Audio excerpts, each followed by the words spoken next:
আপনারাও যদি বাড়িতে বসে সফট ক্রিমি স্মোকি চিকেন মালাই টিক্কা খেতে চান তাহলে আজকের রেসিপি সম্পূর্ণ আপনাদের জন্য। বাই দ্য ওয়ে, আমি আপনাদের Trisha and welcome to my channel Trisha tasty ট্রিটে। আর আজকে আমি বানাচ্ছি একদম রেস্টুরেন্ট স্টাইলে চিকেন মালাই টিক্কা। তাহলে চলুন শুরু করা যাক।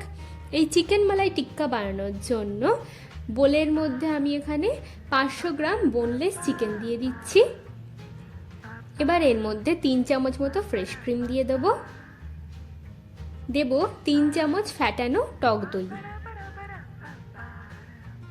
এবার এতে দেবো 2 চামচ আদা রসুন আর লঙ্কার বাটা, স্বাদ মতো নুন, হাফ চামচ মতো আমি চিনি দিয়ে দিচ্ছি, 1 চামচ দেবো গোলমরিচের গুঁড়ো, 1 চামচ কসুরি মেথি, হাফ চামচ গরম মশলার গুঁড়ো আর দেবো 2 থেকে 3 চামচ মতো সাদা তেল। এবার এই সব কিছুকে আপনারা খুব ভালো করে মিশিয়ে ওভারনাইটও রাখতে পারেন, 3 ঘন্টাও রাখতে পারেন, আর যদি হাতে একদমই সময় না থাকে অন্তত পক্ষে 1 ঘন্টার জন্য এটাকে রেস্টে দেবেন।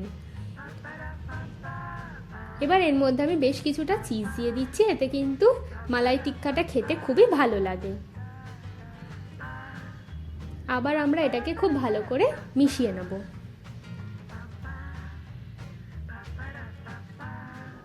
এবার এরকম একটা ফয়েলের বাটি বসিয়ে নিচ্ছি আর তার মধ্যে একদম গরম চারকোল দিয়ে দিচ্ছি, এটাকে কিন্তু অনেকে কাঠকয়লাও বলে। এর ওপর দিয়ে 1 চামচ মতো ঘি দিয়ে আমি একটা প্লেট চাপা দিয়ে 10 মিনিটের জন্য রেখে দেবো। দেখুন 10 মিনিট হয়ে গেছে। এবার ফয়েল পেপারটাকে আমি ফেলে দেবো। এবার আমি এরকম স্টিক নিয়ে নিয়েছি, এগুলো কিন্তু বাজারে অনায়াসে কিনতে পাওয়া যায়। এবার আমি এই স্টিকগুলোর মধ্যে চিকেনগুলোকে গিঁথে দেবো। দেখুন আমাদের একটা টিক্কা রেডি। এইভাবে আমি প্রত্যেকটাকেই রেডি করে নেব। এবার প্যানের মধ্যে অল্প একটু তেল দিয়ে দিচ্ছি, দিয়ে ভালো করে প্যানটাকে আমরা প্রথমে গরম করে নেব। এবারে একটা একটা করে টিক্কা আমি এইভাবে সাজিয়ে দেবো। দেখুন এক পিঠ হয়ে গেছে, আমি অপর পিঠটাও সেম ভাবে ভালো করে ভেজে নিচ্ছি। এইভাবেই আমরা এপিঠ ওপিঠ করে ভালো করে ভেজে নেব।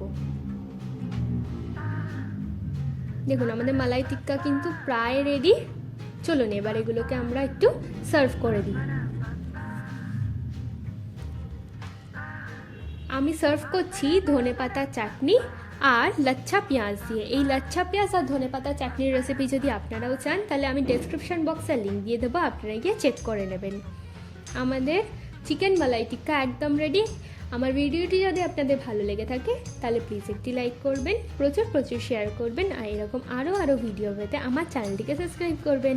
আর এই রেসিপিটা আপনাদের কেমন লাগলো আমাকে অবশ্যই কমেন্টে জানাবেন। নমস্কার।